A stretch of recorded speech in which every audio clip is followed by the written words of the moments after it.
reiniciamos uma ampla investigação, tanto do ponto de vista epidemiológico, tentando entender o que aconteceu nessa viagem prévia, tentando entender o que aconteceu no serviço anterior, até a chegada aqui, e do ponto de vista fisiopatológico.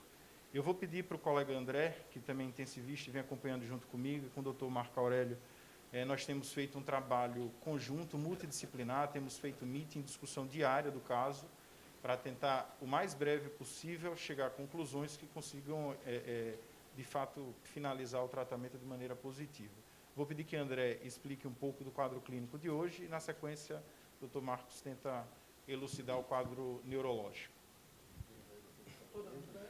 Bem, a senhora Paula foi transferida de outro hospital, aqui na capital, na quinta-feira à noite, e prontamente, na sexta-feira, a gente começou a nossa discussão multidisciplinar, né, tentando revisitar aquilo que já tinha sido feito e pensado, né, no outro hospital e dar prosseguimento a novas investigações. Tá?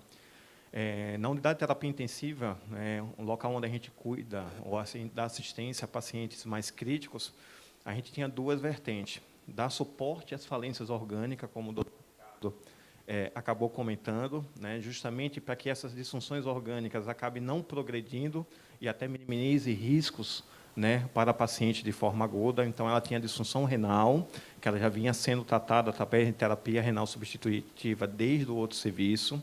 Tinha disfunção hepática, que vinha em regressão, e a gente tinha que dar o suporte para que essa disfunção hepática acabasse não progredindo e acabasse acometendo ou agravando o quadro clínico dela. E tinha um quadro neurológico, né, que estava 48 horas sem sedação, um quadro em coma profundo, sem nenhum tipo de reflexo ou tipo de resposta às medidas que a gente estava fazendo. E nessa revisitação, tanto epidemiológica como de diagnóstica e terapêutica, associada ao suporte de disfunções orgânicas, a gente revisitou o quadro clínico dela. Tá? Então, uma equipe composta de intensivistas, clínicos, neurologistas, infectologistas, sentamos, né, diariamente, a fim de tentar realizar novas linhas diagnósticas, a fim de tentar comprovar ou descartar linhas prévias, né? Então, novos exames foram realizados, o contato com o hospital prévio acabou acontecendo e acontece de forma contínua, justamente para aproveitar as possíveis linhas diagnósticas. Tá? Então, na própria sexta-feira, a gente voltou a reavaliar principalmente a parte neurológica, enquanto a gente dava o suporte às disfunções orgânicas que a senhora Paula apresentava. Então, a gente repetiu a ressonância cerebral dela, que é um exame altamente específico para a gente tentar identificar qual o motivo do coma da senhora Paula e quais as alterações que poderiam justificar o quadro clínico dela. Tá? Outros exames laboratoriais também foram realizados, tá? Exames clínicos neurológicos também foram realizados, tá? Justamente para a gente tentar identificar. De sexta-feira para cá, o quadro neurológico da paciente mantém-se inalterado a despeito da diversa investigação e a despeito da manutenção do tratamento que já tinha sido instituído em outro serviço, tanto terapia antimicrobiana e principalmente terapia imunossupressora com corticoide, né? Porque a principal alteração, a alteração que, na verdade, a gente conseguiu identificar na ressonância, era um quadro de inflamação da membrana que reveste o cérebro, né, que aí a gente acabou levando pela linha de diagnóstico e terapêutica de uma encefalite, de uma meningoencefalite. Novos exames do líquor, que é o líquido que reveste o cérebro, foram coletados sem nenhuma identificação de possível contaminação bacteriana ou presença de bactéria nessa meninge dela. Então, a gente acabou seguindo a linha diagnóstica do que a gente tinha e manteve o quadro de imunossupressão. Tá? Paralelamente a isso, todo o suporte ventilatório, que é aquele que dá suporte à oxigenação da parte pulmonar, todo o suporte renal, ela vem fazendo diariamente, fazendo avaliação e tendo esse segmento diariamente, foram mantidos justamente para que novos agravos não acabassem acontecendo no quadro clínico da paciente. Tá? Então, eu acho que dentro das disfunções, tanto pulmonar, hepática e renal, o suporte crítico tem se mantido, tem estabilizado essa parte clínica dela, mas realmente a parte neurológica, que é aquela parte que acabou ficando, né, com o diagnóstico que a gente continua a investigação, tem exames que chegaram descartando, confirmando algumas coisas, tem outros exames que ainda estão à espera. Eu acho que o doutor Marco Aurélio, da parte neurológica, consegue falar um pouco melhor. Pessoal, boa tarde. Tá? Agradecer a presença de vocês aqui nesse final de tarde. Passar alguma coisa para vocês. A gente examinou a Paula já na sexta do sábado, mas eu já tinha conhecimento do caso dela desde a época que ela se encontrava na instituição. Eu conversei por algumas vezes com um colega que a conduziu lá e nós trocamos informações nesse período, mesmo antes dela chegar aqui no hospital. Então, em que situação encontra-se a senhora Paula? Ela chegou em coma, continua em coma, um coma grave, um coma profundo, um rebaixamento severo de sensório. A pergunta que todos nós fazemos aqui dia a dia é qual a etiologia ou quais as etiologias que justifiquem uma pessoa estar em coma numa escala que nós chamamos de escala de Glasgow, né? E essa escala de Glasgow ela está em 3, que é a nota mais baixa que você pode ter numa escala de classificação de coma. Algumas coisas nós conseguimos excluir, eu aproveito a vocês da imprensa aqui para nos ajudar a desatar alguns nós. Foi vinculado em alguns meios de imprensa, inclusive hoje de manhã eu vi no Correio Brasiliense, que ela tinha uma bactéria na cabeça. Essa informação é falsa, irreal e é fake. Nós não conseguimos isolar nenhum micro-organismo, seja ele viral ou bacteriano, que esteja causando o coma dela. Ela tem realmente uma encefalopatia severa, uma encefalopatia muito possivelmente de etiologia tóxico-metabólica, na cadeia de eventos que se seguiu a dano renal, dano hepático e, por último, lesão cerebral. Então, é mais ou menos essa cadeia de eventos que aconteceu e que levou ela à condição que se encontra aqui na nossa UTI. Tá? O tratamento vem sendo dado no sentido de diminuir, regredir ou compensar as diversas disfunções que ela tem, né? Compensar a parte renal, compensar a injúria hepática, para ver se existe possibilidade, né, de você fazer a compensação do dano neurológico.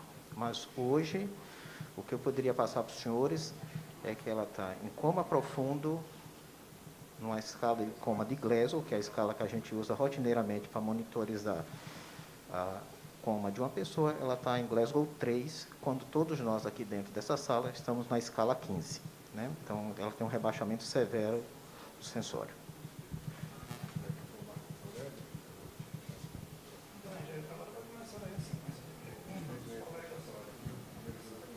Vamos começar a sessão de perguntas. Quem vai querer fazer pergunta?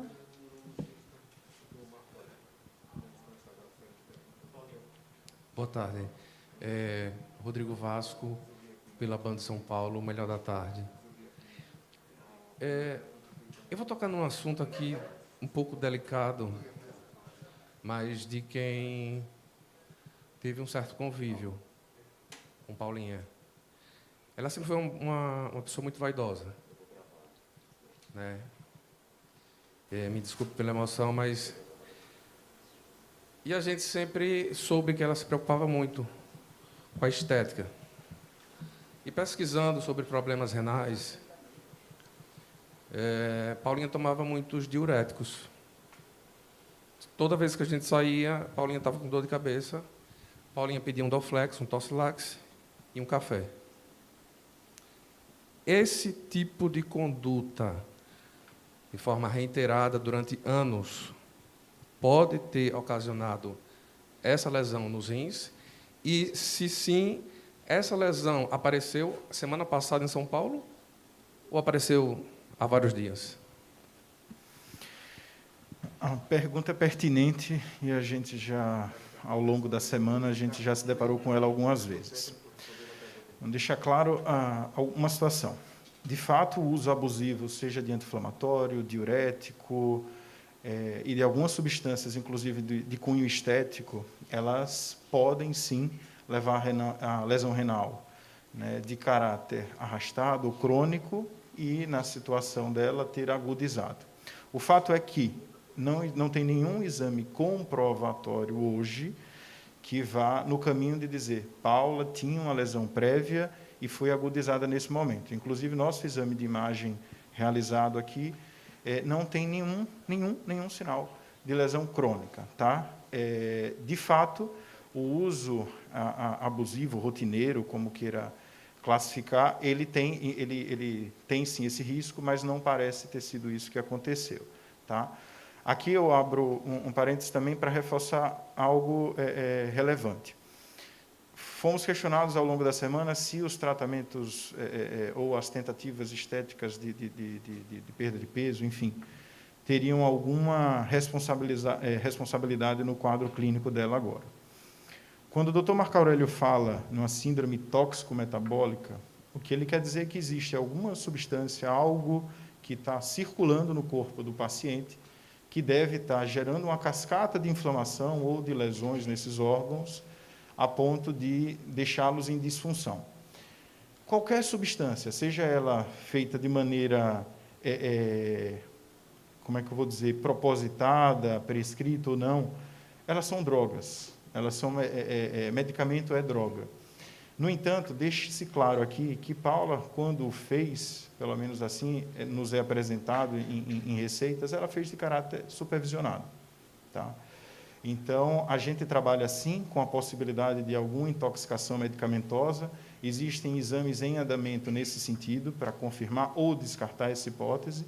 E, se assim, em algum momento for feito, nós vamos confirmar ou descartar para vocês. Nesse momento, a resposta objetiva, taxativa, Paula tem uma lesão decorrente de medicação, de tratamento prévio, nós não temos. Mas existe, sim, uma possibilidade nesse sentido. Acho que ficou claro.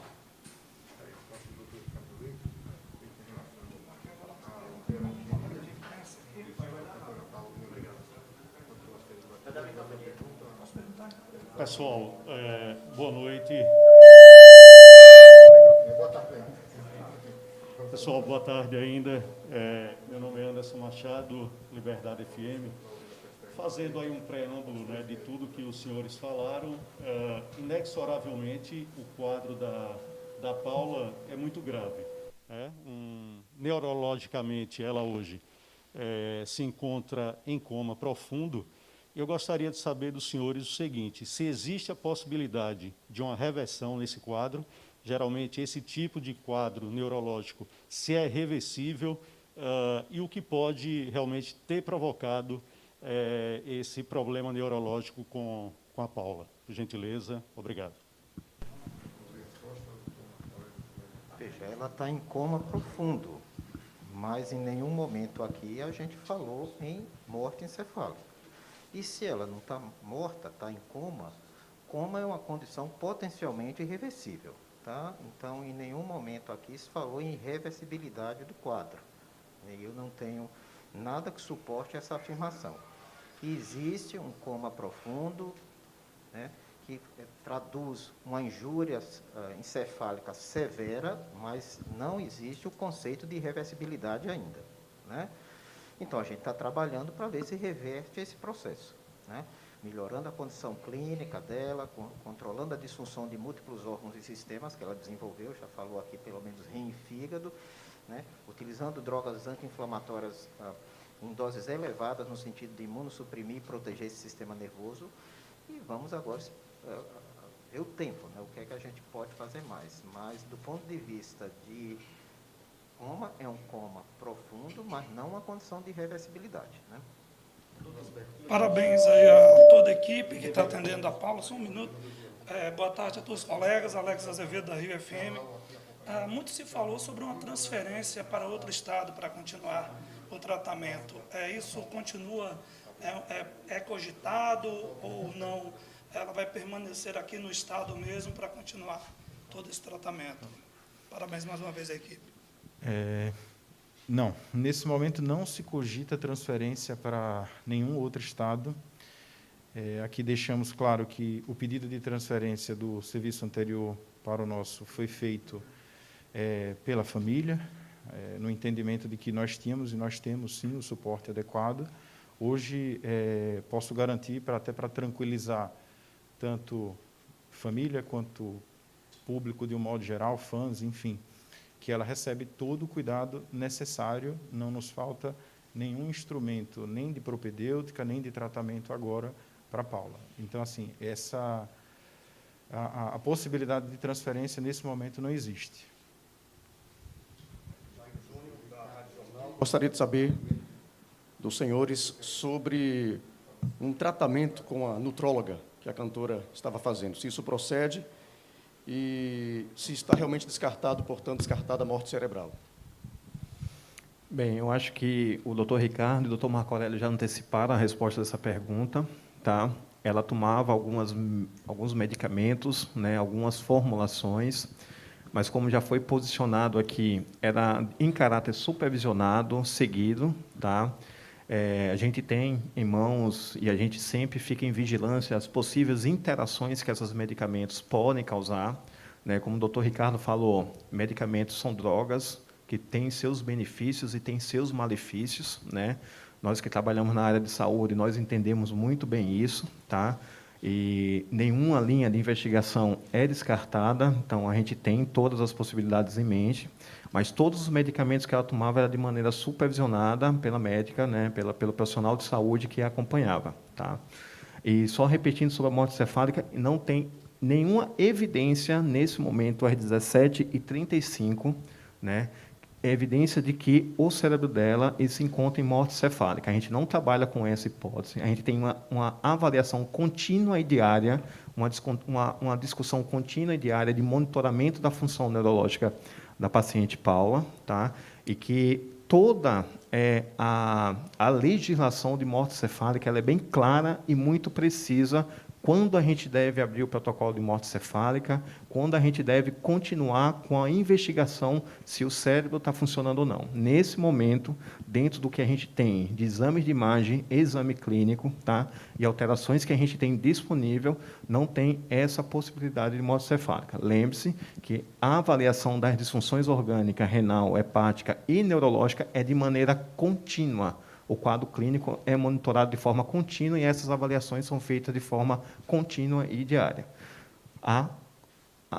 O prognóstico neurológico de reversibilidade, de manutenção, como é que vai prosseguir e como ela vai conseguir estabilizar essa parte neurológica, a gente não tem como precisar nesse momento. Isso é uma avaliação que a gente vai ter que ir fazendo contínua e, à medida que a gente vai tendo novos dados, a gente vai passando. Boa tarde a todos, aqui é Heron Ribeiro, radialista, jornalista. Estamos ao vivo pela Rádio Jornal, no programa Audiência Popular. Gostaria de saber se a informação de um sushi que ela teria ingerido lá em São Paulo, se essa alimentação contribuiu para que a Paula chegasse a essa situação. E, se possível também, gostaria de saber dos senhores se há uma previsão dela sair da UTI e também, se possível, para receber alta. São perguntas que já poderiam ser previsíveis, mas gostaríamos, se possível, da resposta dos senhores. Em relação à ingesta de sushi, ela abriu o quadro, ou pelo menos pela descrição epidemiológica que a gente conseguiu revisar, de um quadro de mal-estar após a ingesta de sushi, tá? Existem algumas patologias, que eu acho que é o que está sendo questionado muito em redes sociais ou entre os profissionais, sobre uma possível patologia secundária à ingesta de sushi, que é o que a gente chama de síndrome de RAF, tá?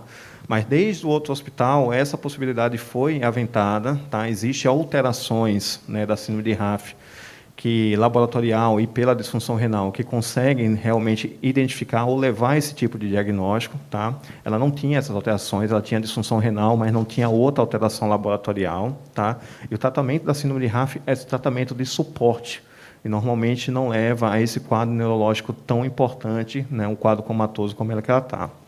Em decorrência das disfunções ou da persistência das disfunções, tanto das disfunções neurológicas, disfunção hepática, disfunção respiratória e disfunção renal, ela não tem qualquer previsão de saída da unidade de terapia intensiva. Enquanto a gente não conseguir uma melhora do quadro clínico neurológico, né, que permita que ela consiga recuperar, principalmente a disfunção respiratória, a gente não tem nenhuma previsão de alta da unidade de terapia intensiva. Oi, Rodrigues, Portal F5 News, boa tarde. Eu quero pedir licença para fazer duas perguntas complementares. Primeiro, para além dessa questão da intoxicação, que já foi amplamente explorada pelos colegas, quais outras hipóteses são consideradas, neste momento, pelos senhores, na investigação clínica como origem para a disfunção renal, que foi o primeiro problema apontado?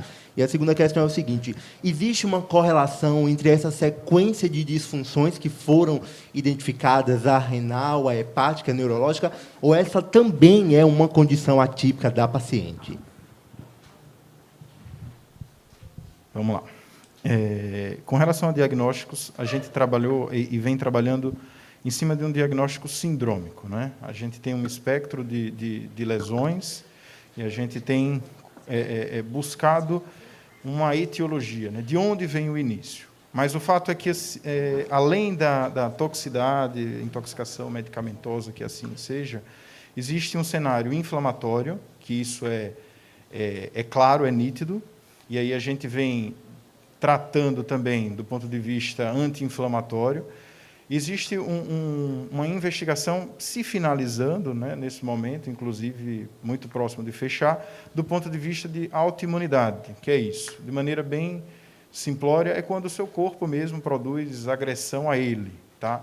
Então, nós tratamos, além da questão da intoxicação com suporte, a gente tem tratado inflamações e tem tratado também questões autoimunes. Tá? Qual foi a outra pergunta, perdão? As disfunções têm Pronto. relação ou é uma condição atípica? Existe. Algo precisa ficar muito claro, né?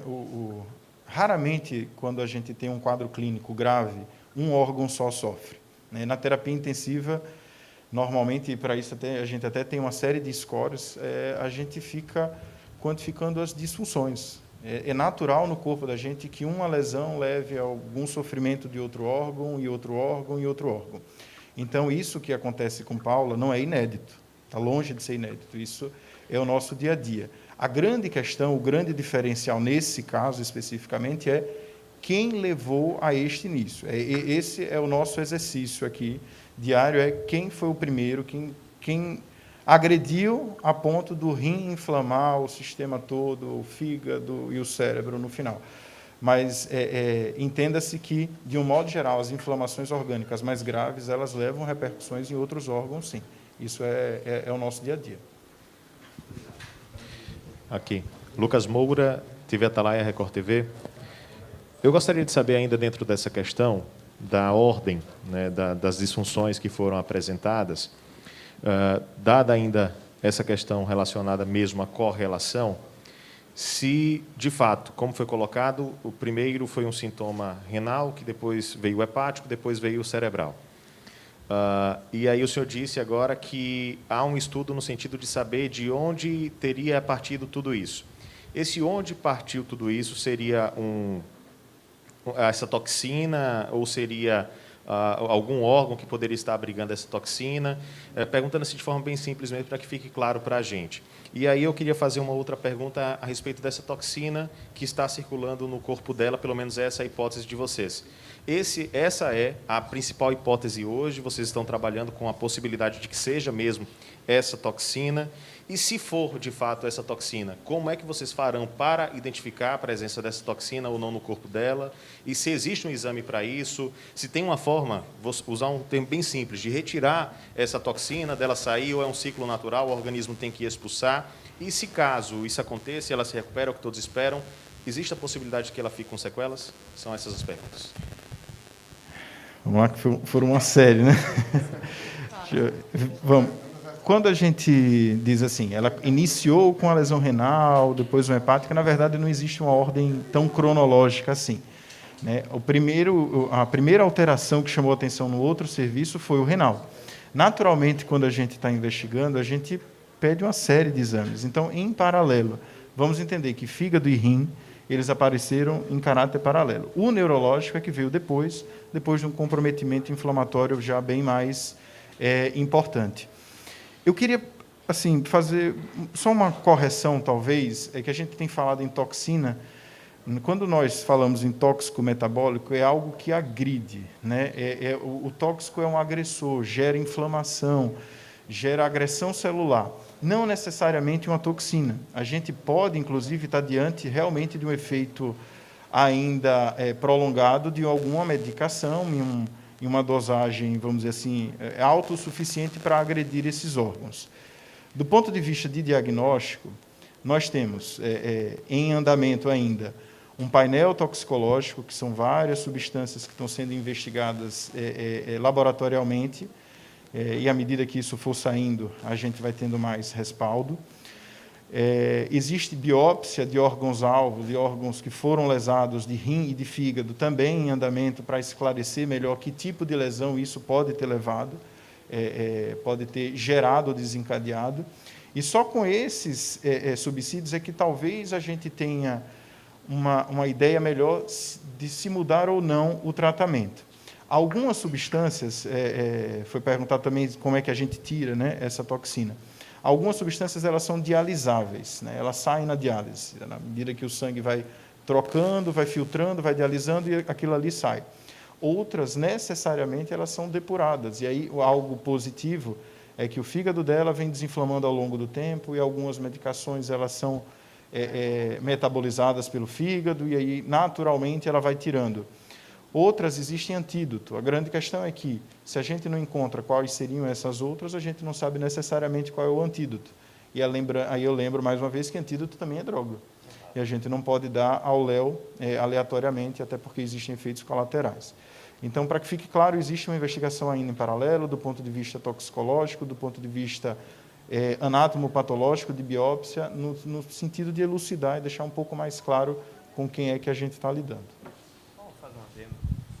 Acho que é importante ressaltar essa parte de tóxico, toxina, toxicológico. Qualquer medicamento dentro de uma faixa terapêutica, ela pode ser usada para tratar uma doença, né, tratar um órgão específico, mas a depender do seu excesso ou da combinação, muitas vezes ela não está em excesso, mas em combinação com vários medicamentos, ela pode sair do seu limiar terapêutico e entrar no limiar tóxico.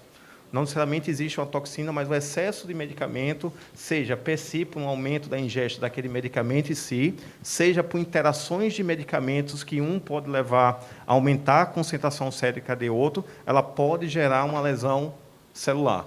E essa lesão celular pode lesionar a célula do rim, pode lesionar a célula hepática, pode lesionar a célula neurológica. Tá?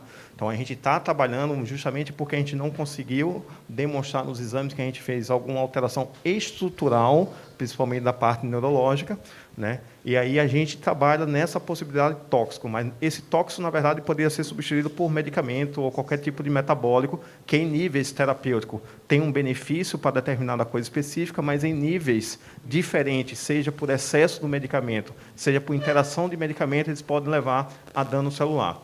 E é como o Dr. Ricardo falou, alguns medicamentos eles podem ser retirados pela recuperação da função renal, metabolizado pelo rim, pode ser retirado pela parte de hemodiálise, pode ser começar a metabolizar e diminuir seus níveis séricos através da recuperação da função hepática, mas outros medicamentos nem sempre a gente consegue fazer esse tipo de retirada do organismo, vamos dizer assim. Tá? E, se a gente não consegue identificar isso, tem uma série de medicamentos, a gente não consegue dar um antídoto, e nem todos os medicamentos têm antídoto. Na maioria das vezes, muitas vezes, você tem que esperar que o organismo acabe eliminando a partir do momento que ele começa a recuperar essas disfunções orgânicas.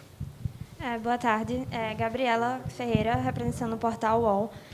Aqui muito foi falado da questão da parte neurológica da paciente, mas eu queria saber como ela está respondendo a essa questão renal. A gente pode acompanhar nos boletins que ela está fazendo hemodiálise, né, diária, e eu queria saber como a questão dos rins dela estão respondendo ao tratamento e se existe a possibilidade deles voltarem a funcionar em sua totalidade. Eu vou falar da parte renal, o Marco fala da parte neurológica dela. Então, o que a gente tem disponível, a gente não tinha nenhum relato, né, da história clínica que ela tinha um problema renal prévio. Tá? A gente tem alguns exames de imagem, que é a ressonância, que demonstra nenhuma alteração estrutural que possa sugerir que ela tinha um problema crônico. Então, assim, a gente trabalha com a possibilidade de uma lesão renal aguda, em que entrou em disfunção, e a gente precisa substituir essa função renal, até para que a gente não altere, né, a dinâmica do organismo dela. Tá? Então, na vigência de lesão renal aguda, alguns pacientes, muitos pacientes podem recuperar. Normalmente, a gente tem que dar dias, 15, 20 dias, para o paciente começar a recuperar. E alguns pacientes podem, na verdade, desenvolver um problema mais subagudo e crônico e necessitar, aí, por tempo indeterminado de uma terapia renal substitutiva. Tá? Então, como a gente está trabalhando com a possibilidade de lesão renal aguda, nesse momento a gente tem substituído a função renal dela pela hemodiálise, mas sempre monitorando a presença, principalmente, dos exames laboratoriais e a presença de débito urinário, dela começar a fazer xixi. Tá? Então, assim, como tem a lesão renal aguda, há sim a possibilidade de recuperar, mas normalmente a gente não espera que ela se recupere de uma forma tão rápida nesse primeiro momento. E aí a gente vai seguindo. A senhora gostaria de tirar mais alguma coisa da parte neurológica? Não? Boa tarde. Boa tarde, Denise Gomes, da TV Sergipe. Eu gostaria de saber, em relação ao caso dela sair do coma, se ela deve ter algum tipo de sequela, se é possível já precisar isso, e em relação à hemodiálise, se ela ficará dependente do tratamento por um período. Eu vou falar da parte neurológica. Denise, seu nome, né? Denise, veja só, a situação dela a gente vai um dia de cada vez. Hoje, nosso interesse é mantê-la viva. E não está sendo uma missão fácil, viu? Então, eu não me sinto confortável para falar sobre possibilidade de sequela num paciente que, a princípio, nosso esforço está sendo destinado a mantê-la viva. Sequela vem mais à frente, se sobreviver. Então, nesse momento, o compromisso que a gente tem é de dar suporte para que ela passe dessa fase aguda, recupere função renal, recupere lesão, a disfunção hepática, e, se o bom Deus permitir, recupere a injúria neurológica, para que, se possível for, quem sabe, ela retorne às atividades. Mas o compromisso agora não é preocupação com sequela, é preocupação com a manutenção da vida. Você conseguiu entender essa relação? Perfeito. Boa tarde, Cananda, da Band Bahia. Vamos lá. Primeiro, ela já tinha algum problema de saúde renal? Pode ser que ela tinha esse problema e ela não sabia? Outra pergunta também é a questão do exame de sangue, que foi pedido para ser feito, o motivo de ter sido feito o pedido desse exame de sangue, e também a questão do tratamento de fertilização para engravidar. Se esse tratamento poderia ter prejudicado a saúde renal dela.